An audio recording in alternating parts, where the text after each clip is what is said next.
শেখ হাসিনা ও আওয়ামী লীগের শীর্ষ নেতাওয়ালার বিরুদ্ধে গুরুতর মানবাধিকার লঙ্ঘন ও নির্যাতনের প্রমাণ ফাগিয়ে বলে জানাইয়ে জাতিসংঘ।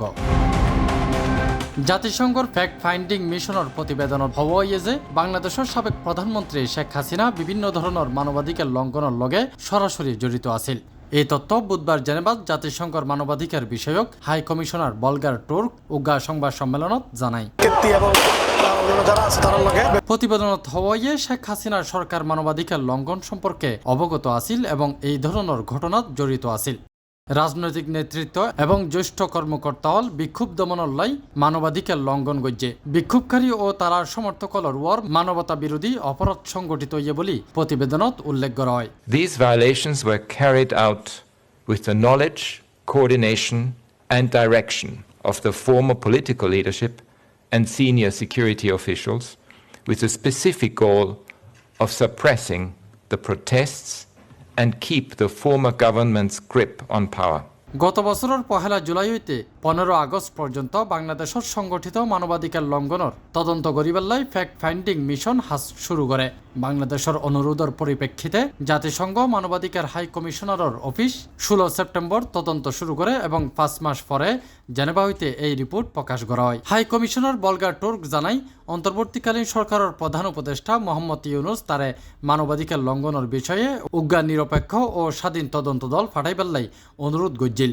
On 14 August last year, Dr. Mohammed Yunus, the chief advisor of the interim government of Bangladesh, asked me to deploy a team to conduct an independent and impartial fact-finding into the human rights violations and abuses that took place between 1 July and 15 August of last year.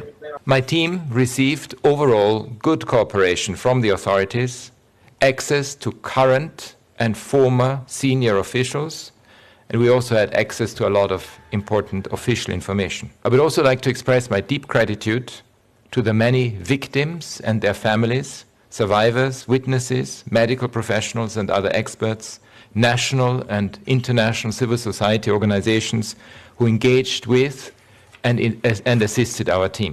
প্রতিবেদনত আরও হওয়ায় সাবেক সরকারের কর্মকর্তা, নিরাপত্তা ও গোয়েন্দা সংস্থা এবং আওয়ামী লীগের কর্মীয়ল নিয়মতান্ত্রিকভাবে গুরুতর মানবাধিকার লঙ্ঘন করছে। এর মধ্যে বিচার বহির্ভূত হত্যা, নির্বিচারে গ্রেফতার ও নির্যাতন। নির্যাতিত হলের মধ্যে শিশুও আছিল। এই সময়ে যৌন সহিংসতার ঘটনাও ঘটে।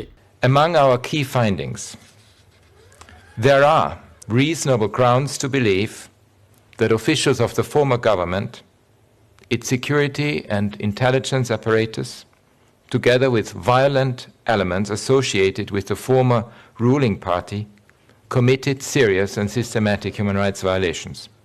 These include hundreds of extrajudicial killings, extensive arbitrary arrest and detention, and torture and ill treatment, including of children, as well as gender-based violence.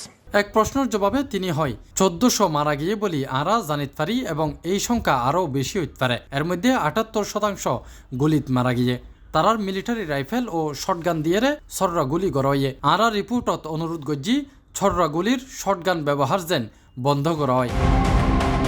Sheikh Hasina বর্তমানে ভারতত অবস্থান করায় বিচার প্রক্রিয়া কি হইতে পারে জানতে চাইলে তিনি হয় যদি অপরাধী দেশের বাইরে থাকে তখন সর্বজনীন এখতিয়ার ব্যবহার করা যাইতে পারে।